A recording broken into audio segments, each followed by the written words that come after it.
Hi everyone, my name is Æsøy, and in this presentation I will show you how you can suppress a thermoacoustic instability through targeted convective acoustic interference. For more information, I encourage you to read the paper titled on the top of this slide. First, I will give a quick outline of the presentation. I will start by describing what a thermoacoustic instability is and why we want to avoid them. Then I will describe how we can apply acoustic convective interference to modify the flame response.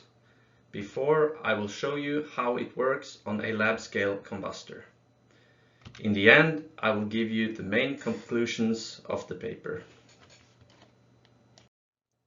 Thermoacoustic instabilities are instabilities that can arise when there is a coupling between the unsteady heat release rate of the flame and the acoustics of the system.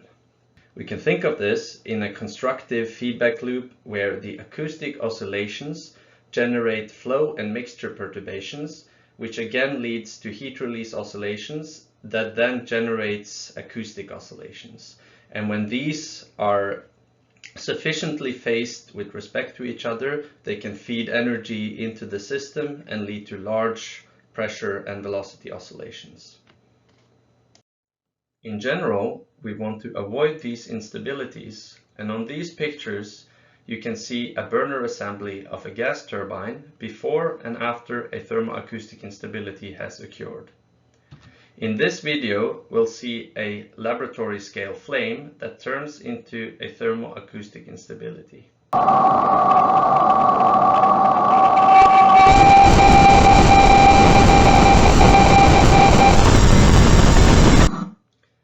We can see that during the instability, the flame oscillates wildly, feeding energy into the acoustic field, and this can lead to total destruction of engine components.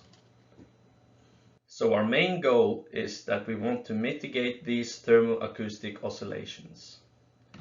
However, one of the main challenges is that this in general is very hard to achieve for a fuel or power flexible system. We perform experimental measurements on a laboratory scale combustor, which we can see here on this schematic. We have perfectly premixed air and fuel entering the bottom of a plenum, which gets contracted into an injector pipe, where we have a perfectly premixed flame that is stabilized in the wake of a bluff body. To achieve stable and unstable operation, we can add additional length to the combustion chamber, and in this video you can see how we achieve stable and unstable operation by adding this additional length.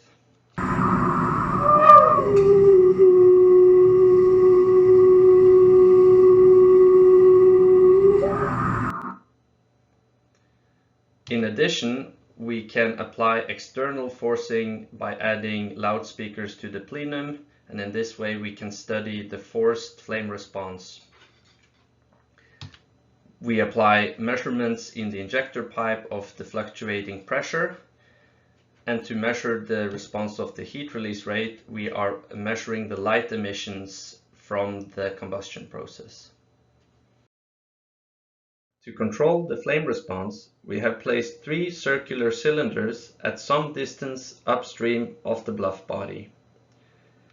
These are generating a convective perturbation that, in addition to the convective perturbation generated at the bluff body, has to propagate to the center of heat release rate, denoted as H. And in this schematic, we get an overview of the important time, length, and velocity scales, which we will get back to later in the presentation. To understand why we add these cylinders, we first have to consider the flow around a cylindrical shape. We know that when the flow flows around the cylinder, this can give rise to these natural vortex shedding patterns, often denoted as the von Karman vortex shedding. When we oscillate the cylinder, these vortices can synchronize with the motion of the cylinder. The idea is that we can leverage this effect by not moving the cylinder, but by moving the flow, which is what happens when you apply an acoustic field inside the pipe.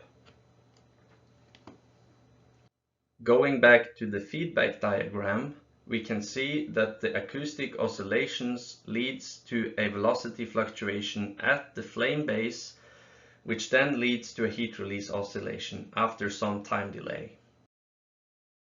By adding these three cylinders, we are ultimately adding a second source of convective disturbances, which are synchronized through the acoustic oscillations. By playing with the position of these cylinders, we can time the time delay tau3, which is dependent on the position of these cylinders and the velocity inside the pipe, and in such a way we can make these two convective disturbances cancel each other. Now let's first consider that we have a convective wave that is generated at the cylinder location. At the same time, we have another convective wave that is generated at the dump plane location. The flame will experience a superposition of these two waves. The time delay between these two waves are given by the position of the cylinder and the velocity inside the injector pipe. The other important timescale is the acoustic period, which goes by 1 over the frequency. If the time delay tau3 is such that it matches the acoustic period large T, we get that these two convective waves are in phase with each other, leading to constructive interference.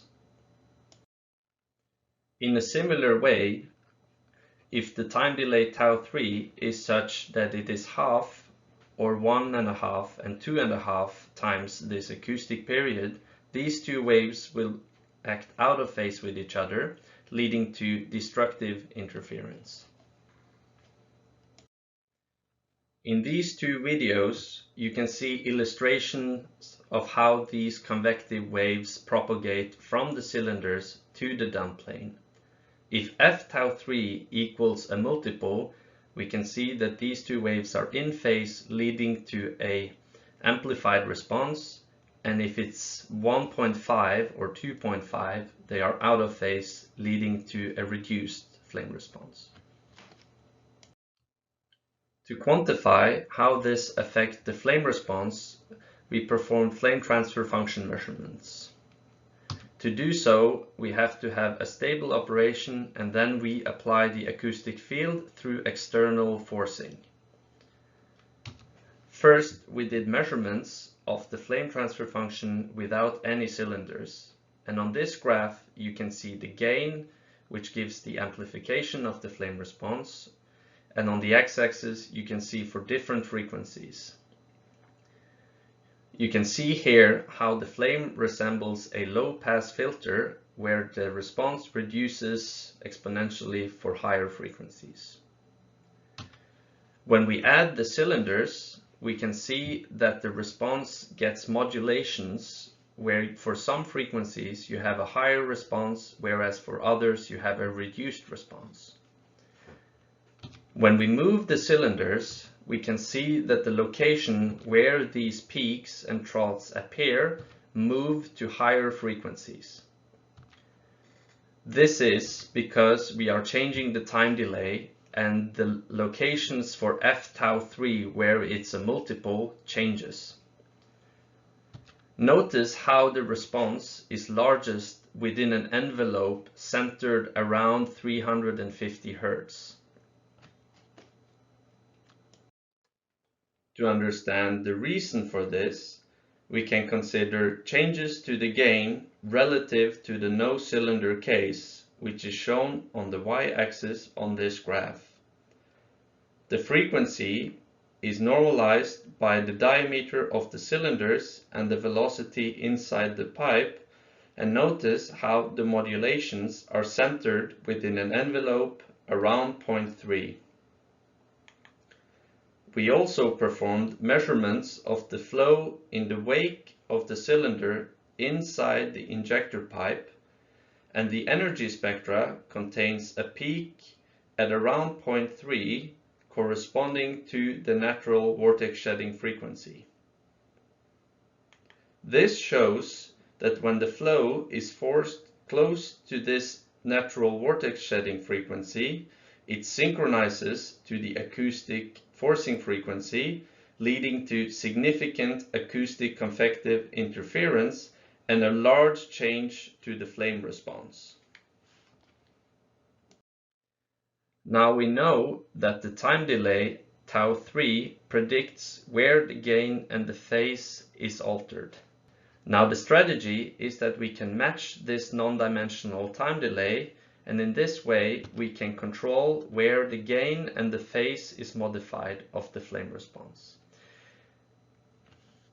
Now, so to test this in practice, we first identified instabilities by adding an additional length to the combustor. Then we added cylinders and we moved them to change the response. On this graph, you can see the response of the combustor without cylinders for an increase in the equivalence ratio phi. For higher values than 0.6, we can see that we get an instability that happens close to a frequency of 400 Hz. Now we add the cylinders.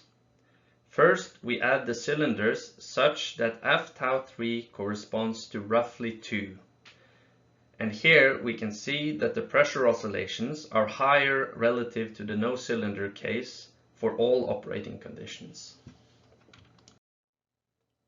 When we move the cylinders where f tau3 corresponds to 1.75, we can see that the response reduces for all operating conditions relative to f tau3 equals 2.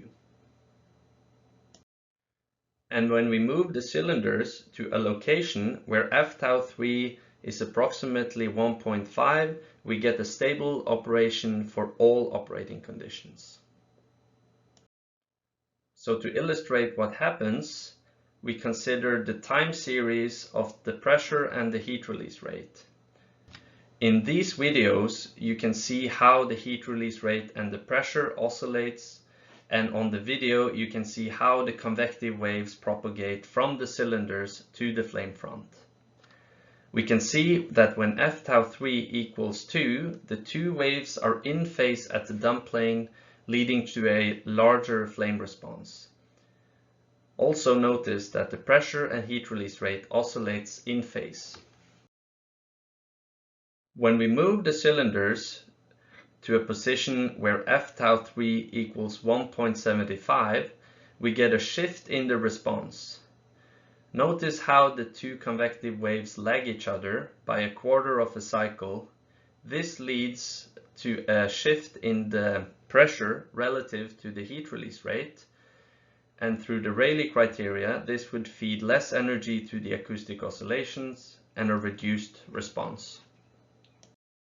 When we move the cylinder to a position where f tau3 equals to 1.5, the two waves are now out of phase with each other, leading to cancellation and a stable operating condition. When we look at these operating conditions together, we can see that by moving the cylinder slightly, we change the phase between these two waves, and in this way we get different levels of interference, which changes the response of the flame. Now this shows that by adding cylinders and controlling the time delay, we can achieve stable operations for all conditions. However, we have to emphasize that by adding these cylinders, we can also destabilize the system relative to whether we don't have cylinders at all. So we have to be a bit careful.